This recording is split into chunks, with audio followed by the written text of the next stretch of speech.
قل فللہ الحجة البالغة فلو شاء لہداکم اجمعین۔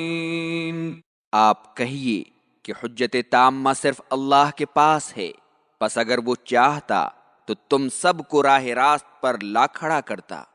نبی کریم صلی اللہ علیہ وسلم کو خطاب کر کے کہا جا رہا ہے کہ آپ کہہ دیجئے کہ اللہ جسے چاہتا ہے ہدایت دیتا ہے اور جسے چاہتا ہے گمراہ کر دیتا ہے۔ اس کی حکمت تامہ اور اسباب کو اس کے علاوہ کوئی نہیں جانتا۔ اگر وہ چاہتا تو تمام بنی نوع انسان کو ہدایت کی راہ پر ڈال دیتا، جیسا کہ اللہ تعالیٰ نے سورہ انعام کی آیت 35 میں فرمایا ہے وَلَوْ شَاءَ اللَّهُ لَجَمَعَهُمْ عَلَى الْهُدَى، اور اگر اللہ چاہتا تو سب کو راہ ہدایت پر جمع کر دیتا۔ ضحاک کا قول ہے کہ اللہ کی نافرمانی کرنے والوں کے پاس کوئی حجت نہیں ہوتی، لیکن اللہ کے پاس اپنے بندوں کے بارے میں غایت درجے کی حجت ہے۔ قل هلم شهداءكم الذين يشهدون أن الله حرم هذا فإن شهدوا فلا تشهد معهم ولا تتبع أهواء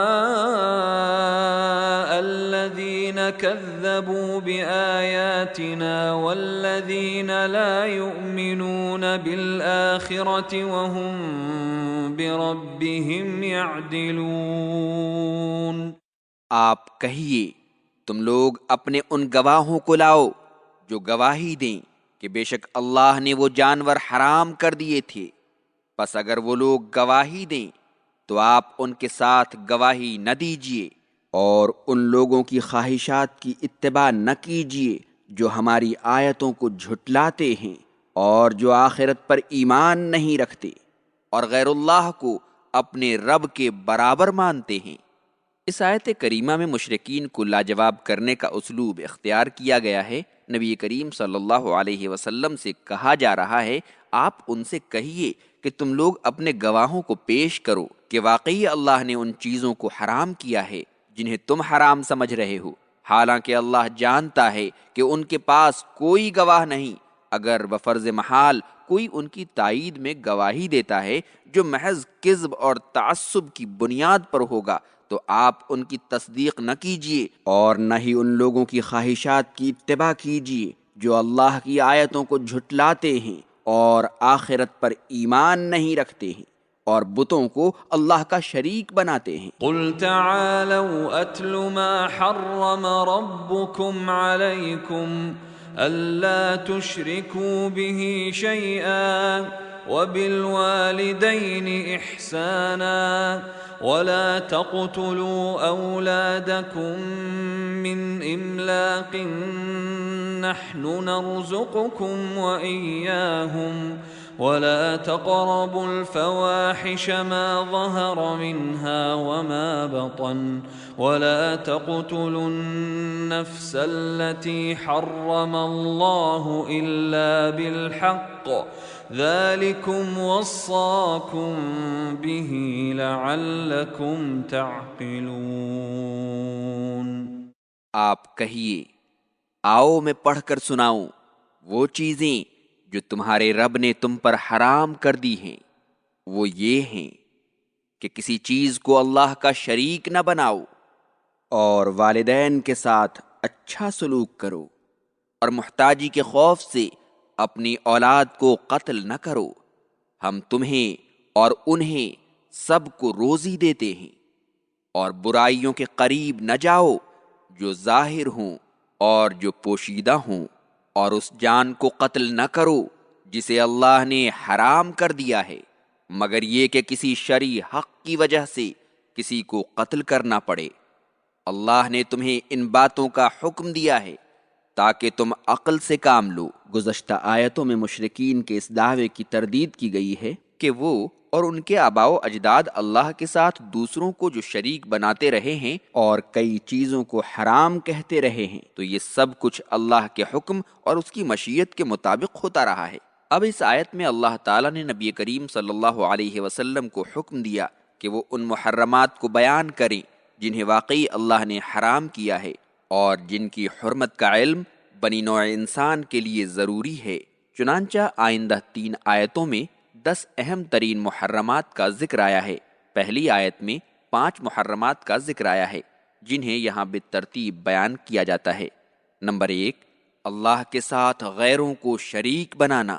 مسند احمد، ترمذی اور دارمی وغیرہ میں ابو ذر رضی اللہ عنہ سے حدیث قدسی مروی ہے کہ اللہ تعالیٰ کہتا ہے، اے ابن آدم، تم اگر مجھے پکارو گے اور مجھ سے امید رکھو گے تو میں تمہیں معاف کر دوں گا، چاہے تم سے جو بھی گناہ سرزد ہوا ہو، اور پرواہ نہیں کروں گا۔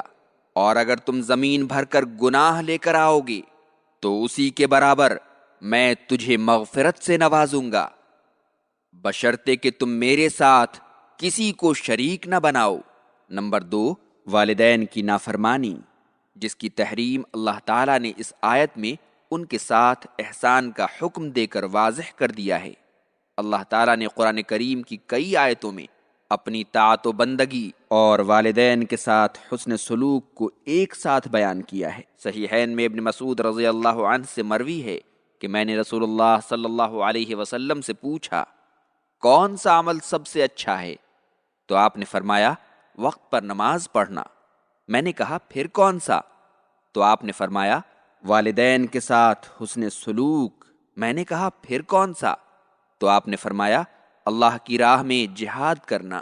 نمبر 3، اولاد کا قتل، جو کسی حال میں جائز نہیں ہے۔ دور جاہلیت میں عرب کے لوگ غربت و محتاجی کے ڈر سے اپنی اولاد کو قتل کر دیا کرتے تھے اور بچیوں کو ننگ و عار کے خوف سے زندہ درگور کر دیتے تھے۔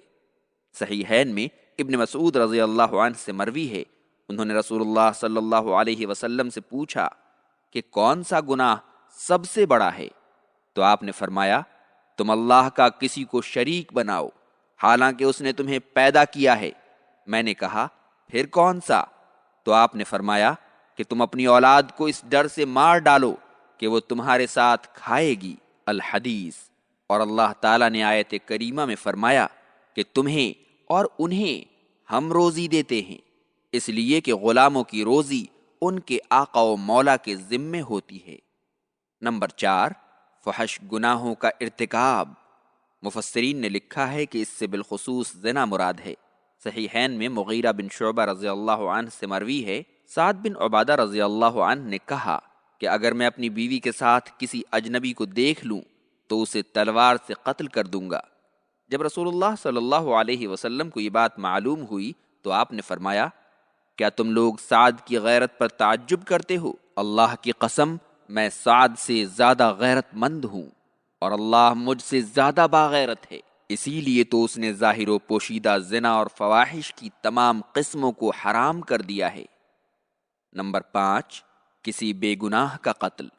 صحیحین میں ابن مسعود رضی اللہ عنہ سے مروی ہے کہ رسول اللہ صلی اللہ علیہ وسلم نے فرمایا، کسی مسلمان آدمی کا خون حلال نہیں جو شہادت دیتا ہے کہ اللہ کے سوا کوئی معبود نہیں اور میں اللہ کا رسول ہوں، سوائے 3 قسم کے انسانوں کے، شادی شدہ زانی، جان کے بدلے جان، اور اللہ کا دین چھوڑ کر جماعت سے جدا ہو جانے والا۔